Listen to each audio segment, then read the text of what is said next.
Hello tout le monde et bienvenue sur la chaîne de Léo et Max. On se retrouve pour parler du WT100, grosse actualité, vous l'avez très certainement vu puisqu'il y a eu une émission qui a carrément diffusé les résultats au Japon. On connaît désormais les résultats provisoires. Alors attention, le classement n'est pas fini et si vous voulez savoir de quoi on parle, c'est tout simplement le classement mondial de popularité des personnages de One Piece avec les 100 premiers. Voilà. Donc avant qu'on revienne sur le classement provisoire, savoir si oui ou non ça va nous étonner, on vous invite à vous abonner, à partager et à nous dire et à même réagir dans les commentaires en fonction du nombre de réactions. Si vraiment vous vous manifestez à outrance, ça peut être limite même l'objet d'un live parce qu'il y a des choix, il va falloir qu'on en parle dans tous les cas. Puis on est parti du coup sur ce classement provisoire. Oui, alors comme je vous le disais en introduction, du coup ça a été annoncé lors d'une émission télévisée et ils en ont profité pour révéler évidemment pas mal d'informations, non seulement dans l'émission mais aussi sur les réseaux sociaux et notamment, il faut savoir que pour les 30 premiers,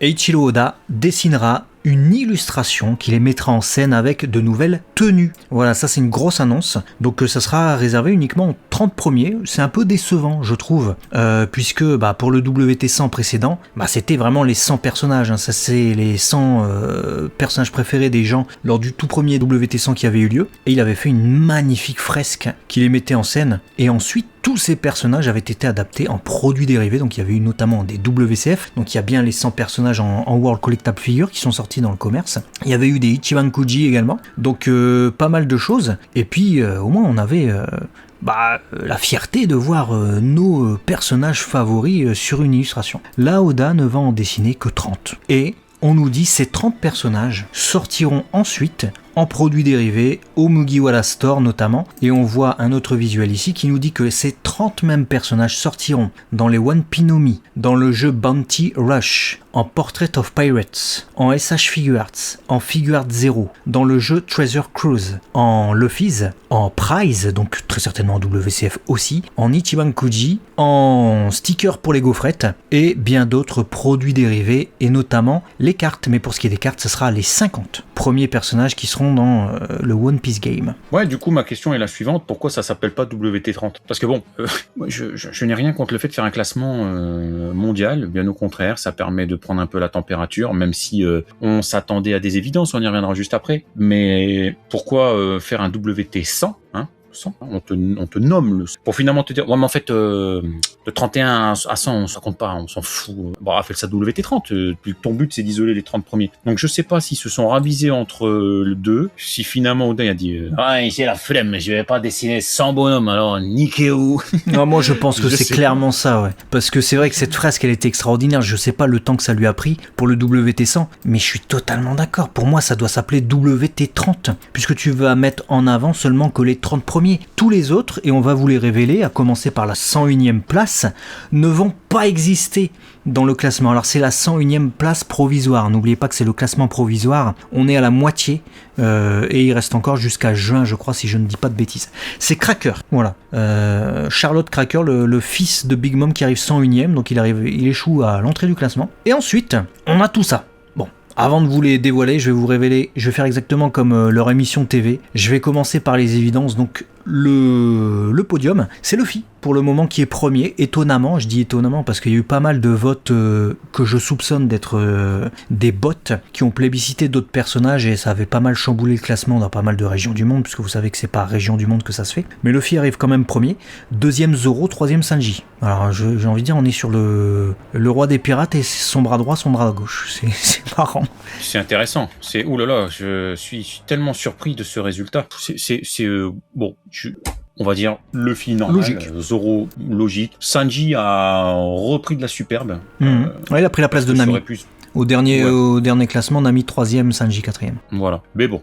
Pas d'illogisme, c'est pas ce qu'il y a de plus intéressant. En vrai, voilà, ceci étant dit, vous savez, on sait, c'est bien, c'est pas ce qui m'intéresse le plus, parce que si j'avais pas vu Luffy dans le top 3, je me serais quand même posé des questions. Bon, je trouve que c'est plus intéressant, limite à partir de la 4ème place et tout le reste, parce que il y a des choses surprenantes. Ouais, il y a des choses surprenantes. Nami, 4ème du coup. Bon, c'est toujours un des personnages les plus populaires dans certaines régions du monde, elle est même première, donc dans les 4 premiers, pour moi, ça me paraît logique. Trafalgar Law, 5e, bon, j'ai toujours su que c'était un personnage populaire, je l'aime bien, même moi, mais on le voit aussi beaucoup dans les produits dérivés, donc on soupçonnait évidemment qu'il y avait cet aspect-là. Nico Robin. Trafalgar Law, pour moi, tu sais quoi, c'est le Trunks du futur de Dragon Ball. Ouais, c'est un peu ça. Tu vois, hein. Ouais. Tu vois ce que je veux dire? C'est l'annexe, c'est pas le héros principal, mais il a une quête, il a une histoire à lui, et il est important. La gente féminine l'aime beaucoup. Je le vois vraiment en équivalence. Hein, attention, hein, c'est pas le même gars, mais ouais, je suis un peu d'accord. Et d'ailleurs, n'hésitez pas à aller regarder sur DB Times le classement Dragon Ball, hein, puisqu'il y a eu l'équivalent du WT100, mais pour Dragon Ball. Nico Robin 6e, c'est totalement mérité. Elle est très haut hein, parmi les Mugiwara. Elle est même devant Chopper, ce qui est assez étonnant. Un mort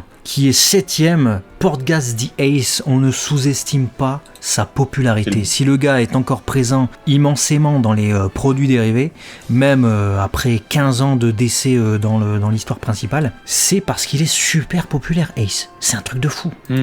Bah, là, pour moi, t'as l'équivalent de Bardock. Voilà, si tu veux. C'est-à-dire il n'existe pas il n'existe plus dans l'histoire, mais il n'existe plus vraiment dans l'histoire. Il a été important, mais c'est relatif. Il est important surtout dans ce qu'on en dit, Ace, parce que tu le vois à la Basta, tu le vois faire un truc vite fait avec Barbe Noire. On t'en parle à Wano dans ce qu'il a fait dans le passé, mais il est pas omniprésent jusqu'à sa mort. Toi, il y a pas un arc dédié sur le gars qui dure 70 épisodes. Tu suis que lui. Et donc il est quand même relativement peu présent. Un peu comme Bardock. Bardock, c'est un TV special, mais il y a tellement un rayonnement, il y a un côté un peu culte, c'est le frère, de l'autre côté, c'est le père, tu vois, voilà, il y a un lien important, etc. Et puis, c'est le feu, ça reste toujours un élément dans les shonen qui plaît beaucoup, hein. Tu peux prendre Endeavor dans My Hero Academia, tu peux prendre plein de personnages, souvent, quand il y a l'élément du feu qui est associé, il est rarement éclaté en classement. Bon, ben voilà, on a Ace, c'est Ace, c'est un Joker pour moi, Ace, pourtant le Joker c'est Doflamingo dans One Piece. Sinon, vu que tu parlais de Bardock qui n'apparaît que de cases dans le manga Dragon Ball, on va parler d'un personnage qui est dans le classement très très très très haut et qui n'apparaît pas dans le manga, c'est Uta. J'en parle maintenant avant Shanks parce que Shanks c'est l'évidence et on va peut-être en parler après, mais Uta n'apparaît pas, hein. Il y a juste une silhouette dans le manga. C'est un personnage qui n'est pas dans le manga. Et bizarrement, ils l'ont mis dans le classement quand même, alors que c'est les personnages du manga, ils sont pas amusés à mettre, je sais pas moi, Tesoro et d'autres personnages des films. Et elle est 9e du coup. Je m'étonne. Je n'ai pas d'autres mots, je m'étonne. Qu'elle puisse être culte, je l'entends. Qu'elle puisse avoir pris une certaine place dans le cœur des gens, je l'entends. Je vais même vous donner une anecdote toute bête. J'avais une figurine en double de Uta, la Glitter and Glamour. Et il y avait une braderie, je l'ai mise en vente. Le nombre de personnes qui m'ont dit « Ah, je l'aime bien Uta, ah, j'aime bien Uta, ah putain, elle est belle la figurine Uta. » Et j'avais des figurines de persos cultes en face. Vraiment des persos importants. J'avais du Barbe Noire, j'avais du Luffy, mais quelques doubles que j'avais. Tout le monde regardait que donc je me suis même dit oh, elle est vraiment elle est populaire, tu vois, le perso il plaît, ok, pas de souci, je l'entends, mais que mondialement elle prenne le top 10, ça m'étonne.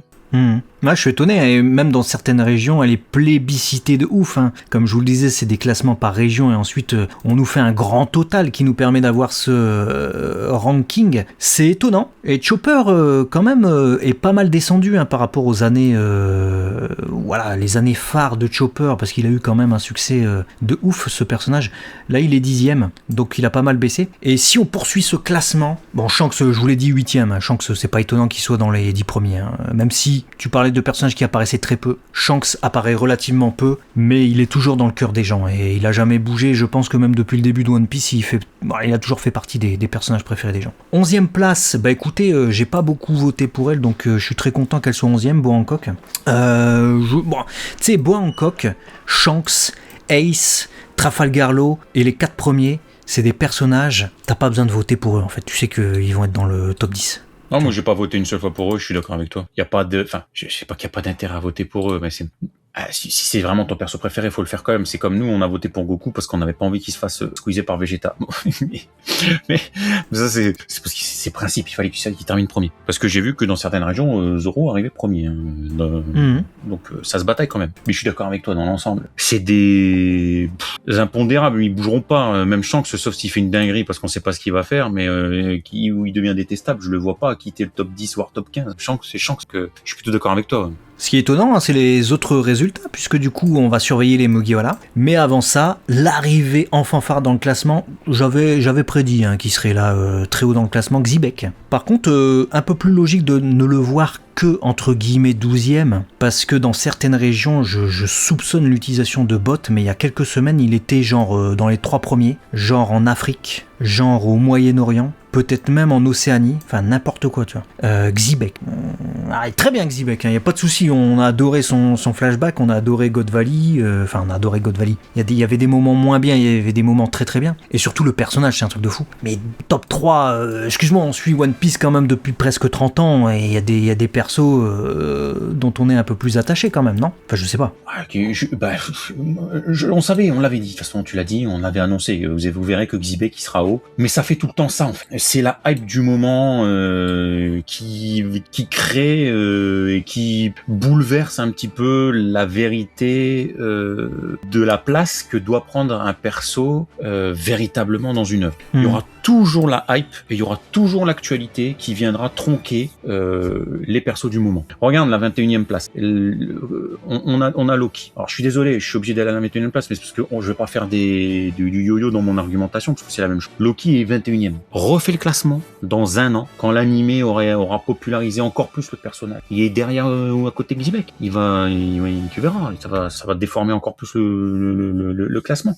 Perso comme ça comme Carotte qui est 29e, alors que quand on avait de la hype, elle était plus haute. Je l'avais dit, elle était, je crois, top 15. Elle a viré, même peut-être top 10. Je l'avais dit qu'elle allait sauter. Par contre, je suis content qu'elle soit dans le top 30 en fait, puisque c'est dans le top 30 que tout va jouer. Là, les 30 premiers, s'ils sont en plus gros par rapport aux autres, c'est parce que vraiment, Oda, il va les dessiner, ils vont avoir des produits dérivés, etc. Et un truc que je n'ai pas dit aussi, vous l'avez peut-être vu ici, quand on descend, les 15 premiers, seulement les 15 premiers auront droit à une adaptation dans les iCatch. Vous savez, les iCatch, c'est ça, c'est les petites coupures de milieu d'épisodes qui entrecoupent au Japon les épisodes et la pub. Donc les 15 premiers auront droit à leurs adaptations en iCatch en 2027. Donc si on reprend le classement, les 15 premiers, du coup, ça va jusqu'à Crocodile. Et alors, n'oubliez pas que c'est le classement provisoire. Perona, elle peut repasser devant Crocodile, Carotte, elle peut repasser top 15. Ceux qui sont même là, même avant, ils peuvent virer. Donc tout n'est pas terminé. Ma grosse surprise, moi, vient de la place de Bonnie, en fait. Elle est 45e et Kuma est 22e. Je les imaginais, tu sais, genre 22-23, en fait. Ça, je comprends pas. Ça, c'est limite un de mes gros étonnements. Parce que clairement, on a eu droit à un des plus beaux, si ce n'est... Enfin, en tout cas, pour nous, c'est l'un des meilleurs, peut-être le meilleur flashback de tout One Piece, mais on va dire l'un des top 2, top 3, tu choisis. Et là, tu me dis, c'était le meilleur, c'était magnifique et tout, l'histoire, elle est touchante, tu vois, tout ce que tu veux. Et tu le mets que à cette place-là, mais c'est que t'as suivi la même œuvre que moi, ou... Tu vois, il y a des illogismes, tu vois. Enfin, moi, j'ai été... alors, j'ai rien contre Uta, mais j'ai été 15 fois plus touché par l'importance du personnage de Kuma et même de Bonnie sur l'œuvre en tant que telle que Uta. Uta, elle a fait quoi? Elle a fait un film, elle a chanté. Je l'aime bien, c'est pas le problème. Super chara design en plus, c'est magnifique. Mais tu peux pas tester l'importance de Kuma dans le récit et celle de Uta. Tu vois, c'est pas possible. Donc oui, il y a des choix bizarres. C'est quoi ta plus grosse surprise dedans? Alors moi, je vais vous dire honnêtement, je suis pas... Il n'y a que Bonnie qui m'étonne, c'est pour ça que je la relève là. Le reste, je suis pas surpris par le classement, en vrai, je suis vraiment pas surpris. Il y a des manquants, mais voilà, je vous les donnerai tout à l'heure. C'est quoi, toi, ta plus grosse surprise vraiment par rapport à ces 100 entrées, on va dire, les 100 premiers?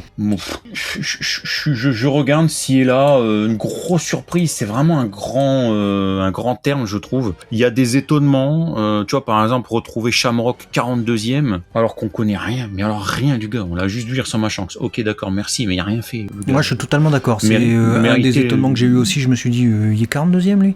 Alors, il y a des trucs, c'est n'importe quoi. Il y a des trucs, c'est vraiment n'importe quoi. Bon, il y a Joy Boy et Imu, c'est que des silhouettes pour l'instant. Mais voilà, les gens, ils se sont peut-être dit, on va les avoir en produits dérivés. Et je comprends la motivation à voter pour eux, du coup. Mais il y a aussi, où est-ce qu'il est? Rockstar, un random de l'équipage du Roux, donc de l'équipage de Shanks, qui est là, 36e.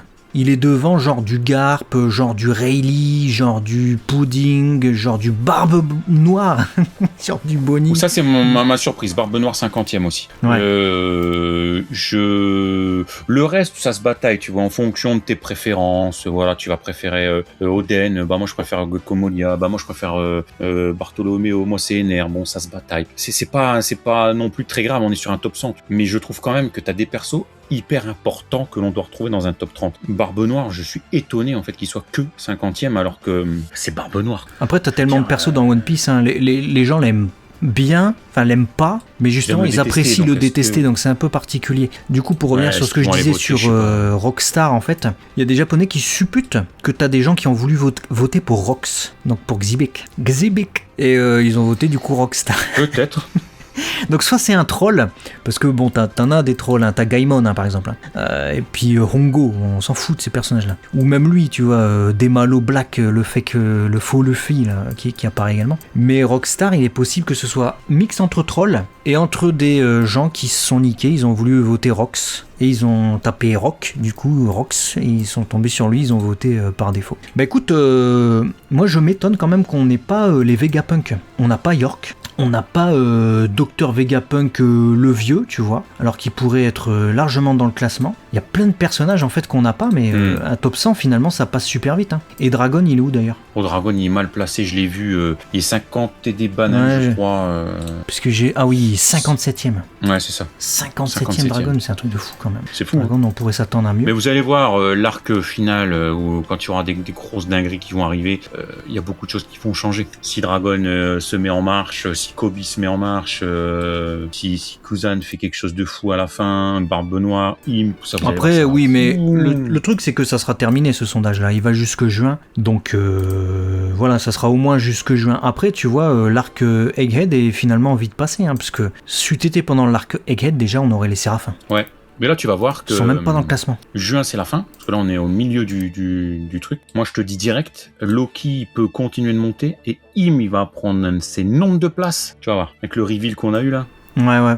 Ah, je suis d'accord, je suis même sûr et certain. On aura même des géants et je pense qu'avec l'animé, avec les derniers épisodes qu'on a vus, on va avoir popé certains géants qui nous ont été dévoilés là très récemment. Hein. Pour ceux qui suivent pas nos reviews, je vais pas vous commencer à vous parler de ces personnages-là, mais ouais, voilà en tout cas pour l'étonnement de ce classement. Tiens, ils ont placé Miss Golden Week et tout. Il y a Iceberg, mais ils ont pas mis d'autres personnages.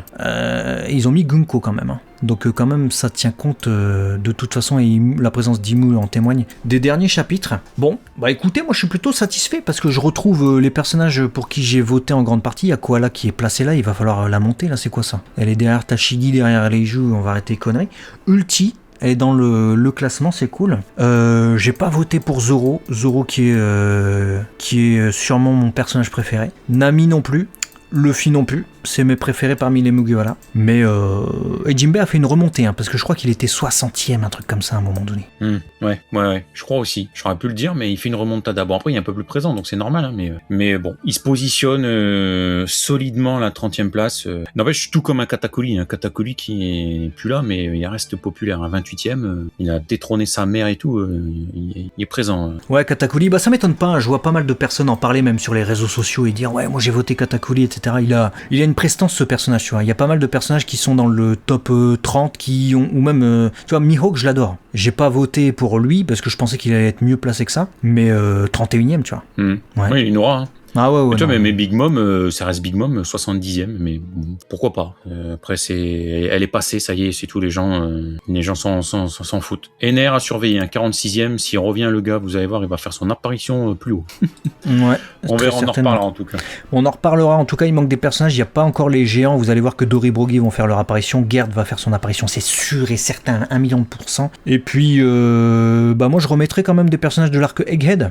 Il en manque. N'hésitez pas à nous dire dans les commentaires, vous, pour qui vous avez voté, pour qui vous allez voter également, puisque le classement n'est pas terminé. On vous met le lien même en description, vous pouvez vous y rendre, c'est sur ce site-là, où il faudra voter. Moi, vous avez vu que j'ai déjà voté aujourd'hui, c'est écrit. Donc je peux plus voter, mais vous avez l'occasion de le faire pour vos personnages favoris. N'hésitez pas à partager cette vidéo d'information et à faire connaître tout ce ce qu'on vient de vous partager parce que ça va avoir son importance sur toutes les sorties One Piece. On vous fait des bisous, on s'abonne, on partage et à très vite sur la chaîne 2. Léo et Max, à la prochaine.